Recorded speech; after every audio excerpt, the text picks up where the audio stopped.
Good evening, ladies. Oh, it's so good to be with you, and I hope you've been enjoying the evening so far. I'm so privileged to be with you. And coming into your home, can you imagine that? We would never have thought it a year ago when we had our Rise conference. Nobody ever knew that what was happening would be happening today, and our theme just blows my mind. September last year, when we had the launch of Arise, did we ever think that life would be like it is? And so tonight I want to speak to you about something, the changing things in life. And I want you to bring you into freedom. I really want to see your lights shine. I want you to become the woman that God's called you to be. And I was this morning I was so reminded of Brian Dirkson's song, I long for the freedom to live in the truth. I want to be more like you. But every time I try to bring about change, I only touch the visible me. There's only one way I'm really going to change. Just like King David did. I cry unto you, create in me a clean heart. I've grieved you again. I need your release from patterns that taught me to live in sin. There's only one way I can finally break free, is change me on the inside. Lord, change me on the inside. Lord, change these ladies that are out there on the inside. Change us as the church from the inside. Romans 12:2 says this, don't copy the behavior, the patterns, the customs of the world, but let God transform you into a new person by changing what? The way you think.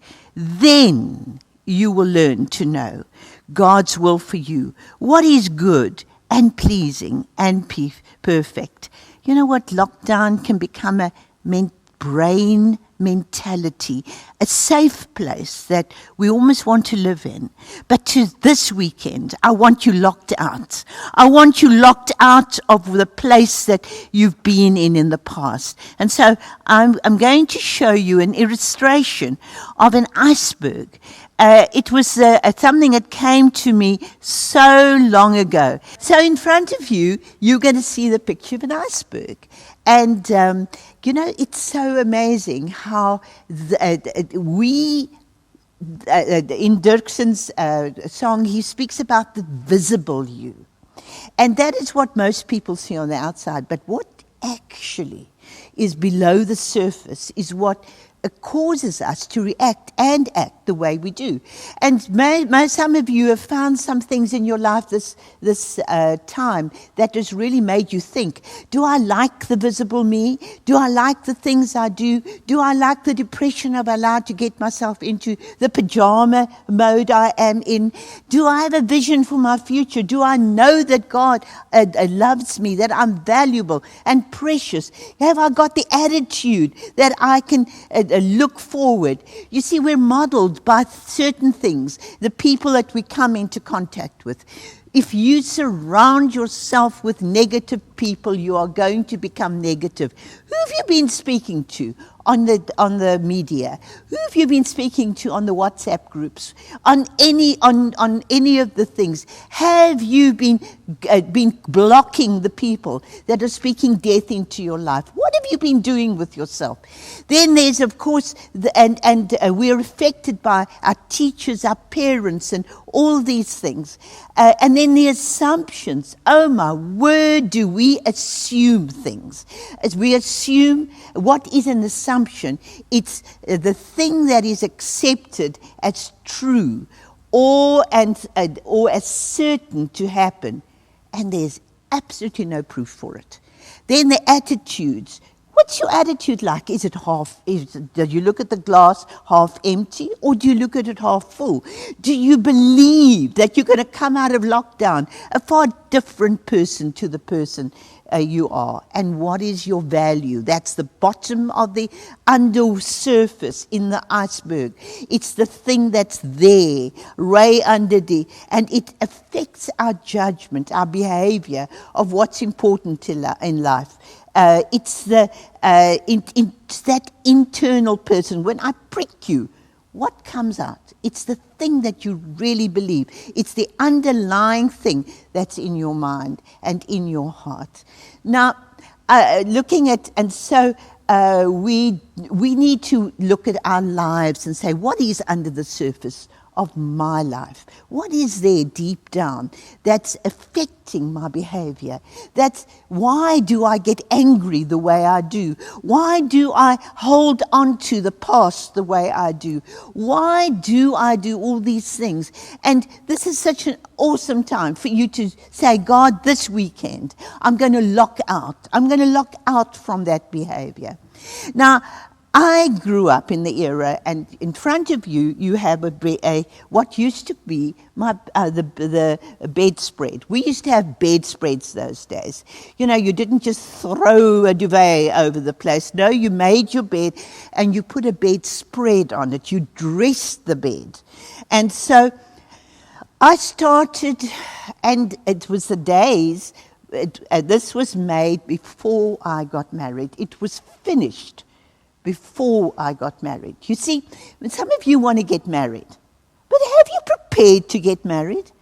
Are you sitting texting to all kinds of stupid people and stupid things instead of building into your life what is needed for your future?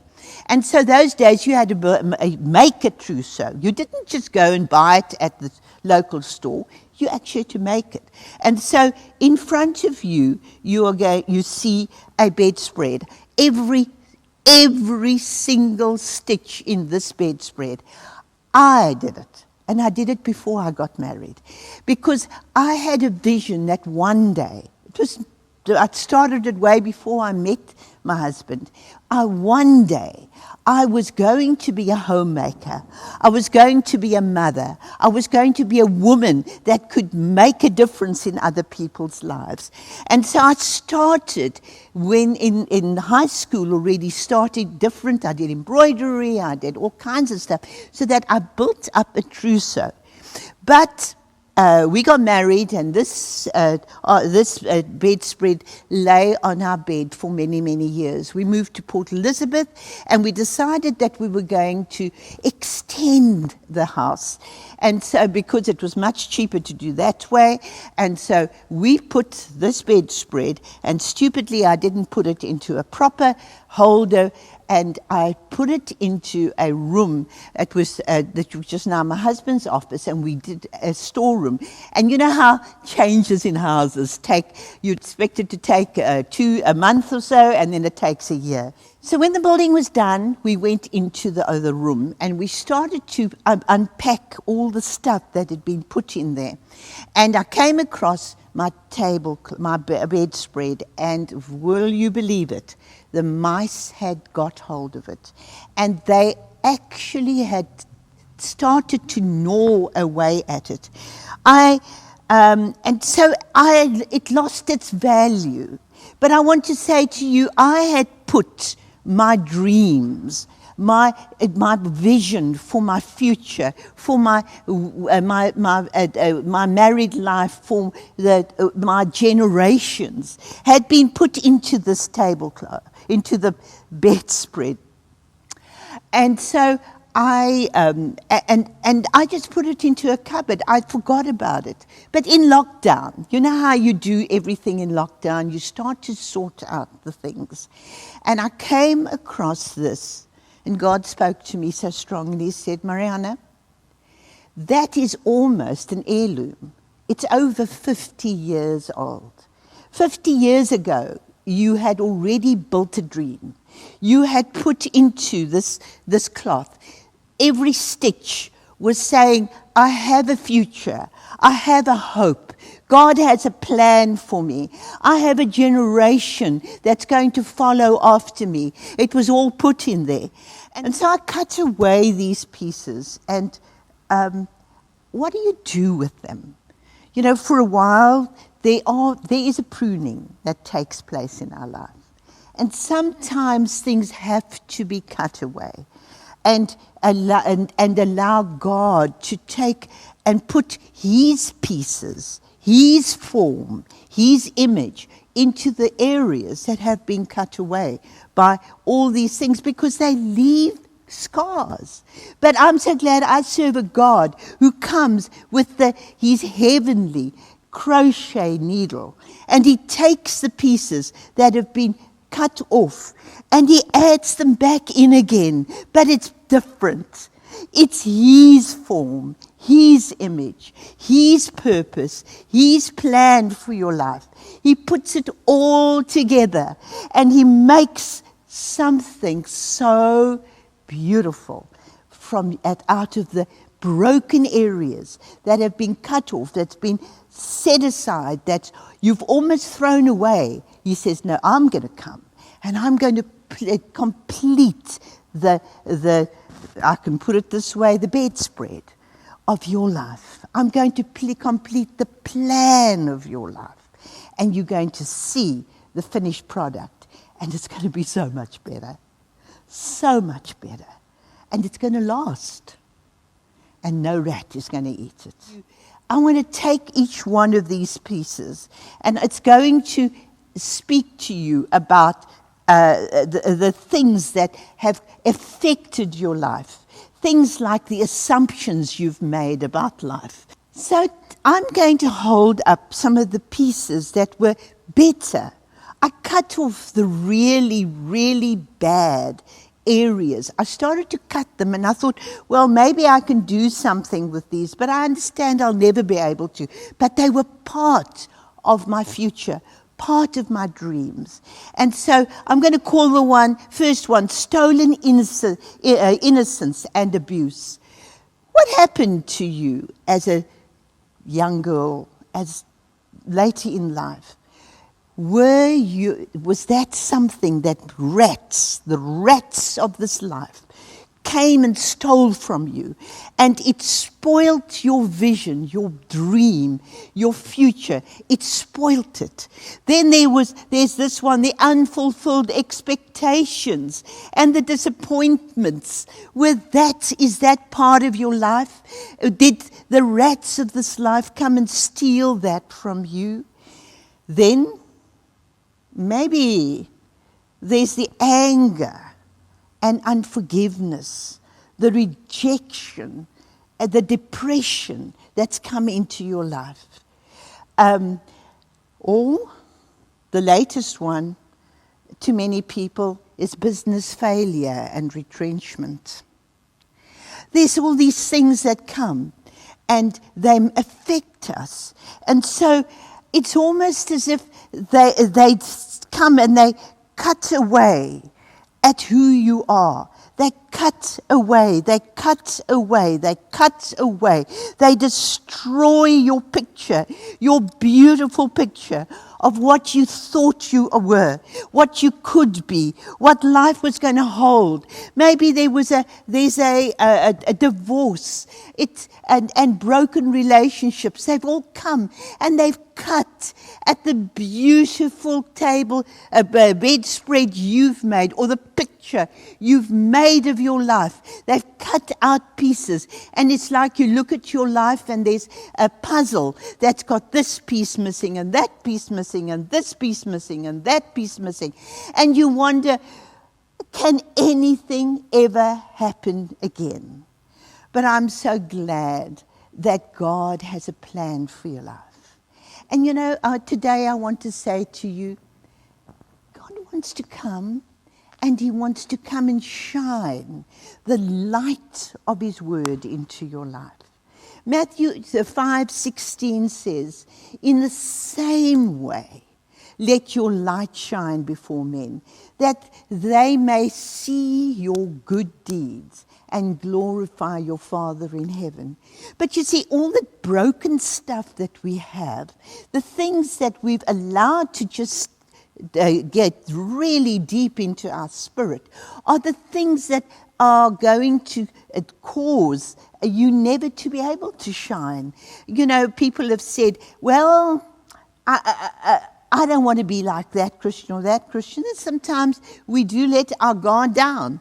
But the truth is that we're not perfect people. But God wants to come, and He wants to take the pieces of your life this weekend, put them back together again. He wants you to get off the bed. He wants you to get out of the pajamas. He wants you to say, no, God didn't create me for nothing. He created me with purpose. He created me with destiny. And it doesn't matter if the rats came and stole so much of my dream for the future. It doesn't matter if the rats came and ate this part and that part. I know a God who puts the pieces back together again, and He makes it beautiful. And if you look at this, there's a lot of areas where I'm actually going to have to go back, and very carefully I'm going to have to take a crochet needle, and I'm going to have to bring it back, fix it. There's lots of areas to fix, because all along the way it has been broken. But I understood that, the dream I had at the beginning, the dream I held so fast as a young girl, the dream that I had for my life when I was a high school student, over 50 years ago, God has taken that dream, and in spite of the rats coming along the way and trying to steal this and steal that and the other from my life, I have kept the faith. And I will finish the work.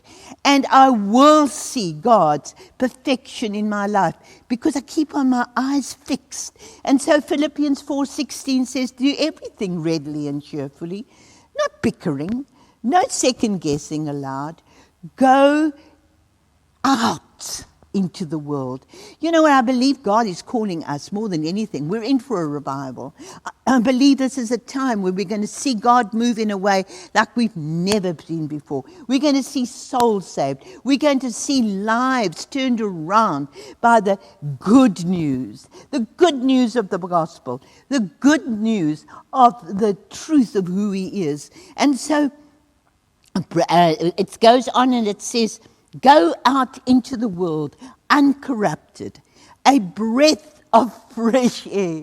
When you're stuck in lockdown, all you want to do is breathe fresh air, especially if you live in a apartment block. Provide people with a glimpse of the good living and of the living God. Carry the light-giving message into the night. So I'll have good cause to be proud of you on the day that Christ returns. You know what? Christ is coming. I think everything around us is saying, He's coming. The time is near. It's happening. And Proverbs 4:18 says, the way of the righteous is like the first gleam of dawn, which shines ever brighter. Is your light shining brighter? Are people look around you saying, I want to be like so and so. People want to see Jesus in me. There's something out in each of you today that you can go out, make a difference, tell the world, allow God to take you out of your lockdown, lock you out. I was so amused at myself. In lockdown, I painted my world beautiful. I stayed in my house. It needed a good paint. And eventually, towards the end of lockdown, when I could get somebody in to help me, I painted the house. And I decided I'm going to do who I am. Every room I go to has to be a different experience. Every time I go into another place. And so it's not in your face, glary, but every room in my house is actually a different color. Not like you're supposed to have everything the same all the way through. I broke every mold. And I walked through my house. And the other day I walked down the passage and I looked into the rooms. And God says, Mariana, you painted your world very beautiful. And you have the ability to paint the world beautiful for the people out there because of who's in you and who you represent. And I want to say to you, Ladies, because of who you are, you can go out with a light-giving message and paint the world beautiful and see people's lives touched, changed, transformed by the power of God, because He lives inside of you. It's no longer me that's alive. It's Christ is living in me, and He's living it through me, and He's giving me and you, each one of you out there, He's giving you the ability to be able to paint your world beautiful and see people's lives transformed by the power of God.